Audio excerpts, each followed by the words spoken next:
Hoje eu vou mostrar para você como fazer tratamento de erros no Node.js com TypeScript da forma mais elegante e flexível.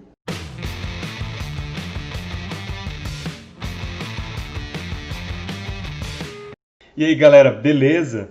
Se você é um desenvolvedor normal, eu tenho certeza que você já se pegou se perguntando se deveria ou não lançar um erro, uma exceção, num determinado ponto do seu código. O exemplo que eu mostrei no último vídeo foi da criação de usuários e da respectiva criação de e-mails e nomes. E quando esses dados vêm de forma inválida, né? Se os dados estão inválidos, o que nós devemos fazer? Será que eu tenho que lançar uma exceção? O código fica muito ruim quando você tem que encher ele de try-catch. Então, em todo momento em que há alguma coisa que pode gerar um erro, aí você tem que colocar um try-catch. E uma coisa simples como criar um e-mail, criar um nome, criar um usuário que recebe um dado inválido, não acredito que seja a circunstância na qual a gente deve lançar uma exceção. Então, como fazer esse código da melhor maneira? Eu mostrei uma opção para vocês no último vídeo, na qual eu faço um factory method com um método create, que vai criar então o e-mail, o nome e o usuário. E o retorno, o tipo de retorno desse factory method é uma union type lá do TypeScript, em que eu coloco lá o tipo da entidade ou do value object, né, seja e-mail, name ou user, e coloco uma barrinha e o tipo de erro que pode gerar a criação daquela entidade caso o dado esteja inválido. Aquele código, né, tem um bad smell, porque quando você chama esse método create, e você quer checar se foi gerado um erro, você tem que usar o instance of, para ver se o tipo daquela variável é um erro. Existe uma maneira melhor de fazer isso, tá? Que é apresentado pelo Khalil Stemler. Em outros vídeos eu falei sobre o Khalil, dá uma olhada aqui. Ele é um cara excepcional que fala bastante sobre TypeScript, sobre Node, nesse contexto de Clean Architecture, de DDD, de boas práticas de desenvolvimento. Eu vou mostrar a solução que ele usa, tá? Para um resultado genérico, que pode ser um erro, e de fato eu já utilizava essa solução lá na landing page do The Wise Dev, só que em outros pontos do código, tá? Em particular no caso de uso. Como o caso de uso pode retornar um erro, eu usei esse result genérico que pode ser um erro ou um retorno válido. Então eu vou mostrar para você o código lá do Khalil e recomendo fortemente que você considere utilizar. Pode parecer um pouco over-engineering, mas eu acho que o código fica muito mais clean com essa solução. Então vamos lá dar uma olhada nesse código. Então esse aqui é o post do Khalil que ele dá essa solução que eu falei para vocês. O post chama Flexible Error Handling with the Result Class, Enterprise Node.js plus TypeScript. Então se você for descendo aqui, ele vai dar toda aquela motivação que eu falei para vocês, né? Em vários momentos a gente se encontra perguntando se eu devo ou não lançar uma exceção ou se eu devo retornar um valor nulo, né? Que também não me parece uma solução ideal. E aqui ele dá o exemplo da classe user, bem parecido com o nosso exemplo lá. Você tem um e-mail, first name, last name, e na hora de criar aqui no seu factory method, verifica se o e-mail é válido, se for inválido está lançando uma exceção. Né? Me parece que não é o ideal você lançar uma exceção nesse tipo de situação. Então mais abaixo ele considera como resolver isso da melhor forma e fala dos problemas de você fazer um throw, né? Porque o throw ele quebra o fluxo de controle do seu programa. Ele parece uma espécie de go-to, certo? Porque você está quebrando o fluxo.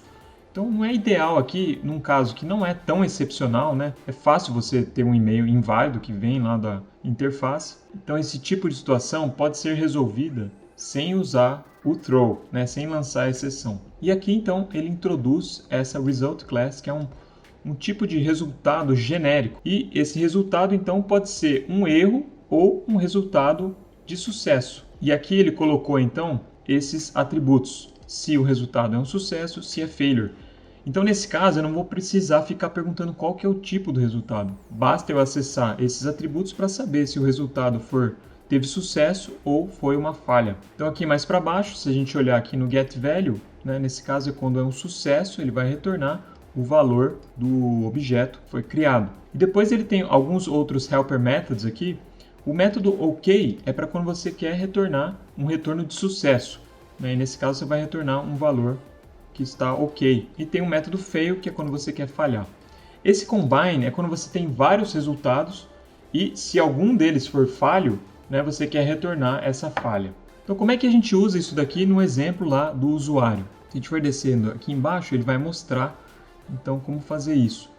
né? Então, no caso aqui do create user, tá vendo o que ele faz? Ó, quando o e-mail é inválido, por exemplo, ele chama o fail, certo? Ele faz falhar esse resultado com o erro email is invalid. E aqui o tipo de retorno, então, é result, né? Com o tipo parametrizado aqui, user, certo?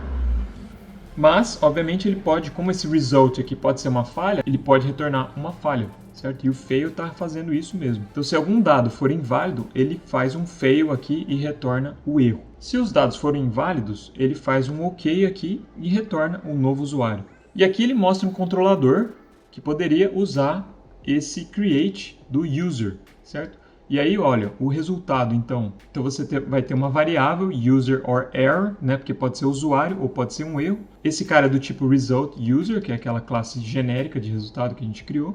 E aí você chama o método create. Aí basta você perguntar, né, para o user or error se ele é um usuário que foi retornado ou se foi uma falha. Então, esse atributo isFailure vai dizer para você se deu errado a criação do usuário. E se for o caso, você pode falhar então com o erro. Se não for, você pode criar o usuário a partir do getValue, né, que ele retorna esse valor que foi criado corretamente. E aqui ele também mostra a solução quando a gente está usando Value Objects, que é exatamente a solução que eu mostrei para vocês no último vídeo. Né? O que ele faz? Ele primeiro tenta criar o e-mail, o first name e o last name. Aqui serão feitas todas as verificações, certo? E se algum desses der errado, ele usa o combine, então, para ver se algum deles falhou.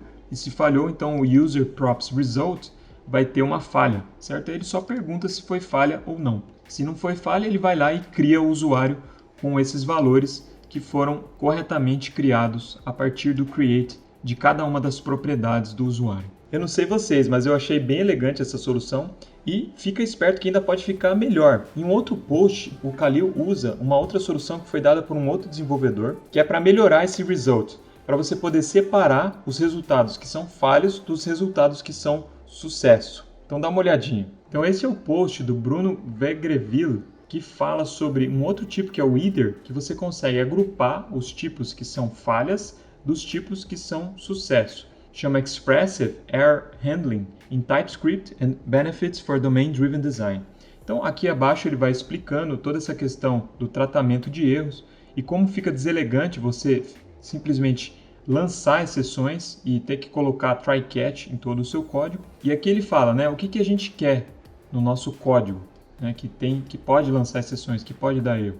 A gente quer que a assinatura do próprio método explicitamente expresse a possibilidade desses estados errôneos. A gente quer também apoiar um número arbitrário de tipos de erros por método. A gente também não quer quebrar o fluxo de controle do chamador desse método se não é necessário. E ele fala então do either, certo? Que é baseado na biblioteca FPTS, deve ser Functional Programming TS. Eu não conheço, mas parece-me que é o uso de programação funcional no TypeScript.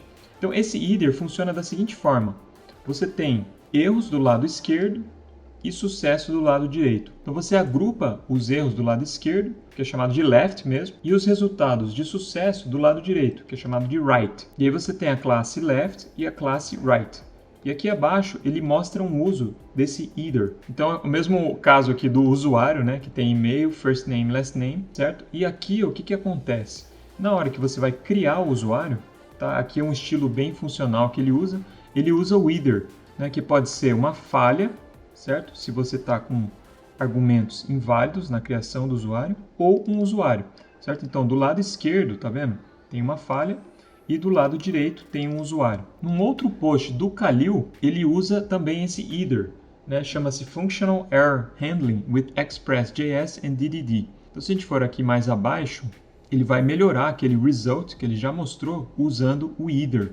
Então aqui ele dá o exemplo, né? Então você tem um response do seu caso de uso, que pode ser email invalid error, account already exists error, insecure password error, username taken error, unexpected error ou um resultado que é ok, certo? Que é o usuário criado. Só que aqui a gente não consegue saber quais são erros e quais são resultados de sucesso.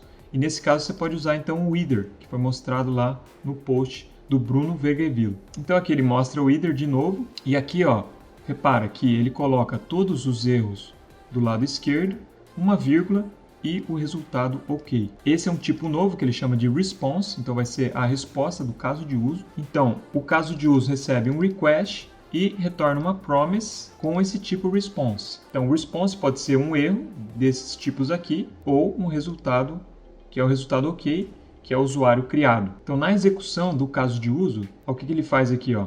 Então, na criação do e-mail pode dar pau. Então, ele usa o either, certo? Que pode ser um e-mail invalid error ou um e-mail OK. Tenta criar o e-mail. Se gerou um erro, vai ser left, né? Vai ser do tipo lá dos erros. Então, você chamando is left, você consegue saber se foi gerado um erro a partir dessa criação. E aí, ele retorna left também, e o erro aqui que foi gerado para o e-mail. Faz a mesma coisa para o password, para o usuário e para o e-mail aqui. Então, se já tem um usuário com aquele nome, com aquele username, também dá pau. Se a conta já está criada, também dá pau, ele retorna left. Se tudo der certo, ele retorna um right com result OK. E se gerar qualquer erro aqui dentro, né, que não foi explicitamente antecipado no próprio tipo, você pode também lançar aqui essa exceção com left. Então não fica muito mais elegante esse tipo de retorno, onde você pode colocar os tipos de erro esperados e os tipos de sucesso à direita. Eu usei essa classe lá naquela landing page do The Wise Dev e vou mostrar o código aqui para vocês, dá uma olhada. Então lá na landing page a gente tem dois casos de uso, tá? Que é registrar o usuário na mailing list e mandar o e-mail para o usuário com bônus. Então nesses dois casos de uso eu usei aquele result lá com o either.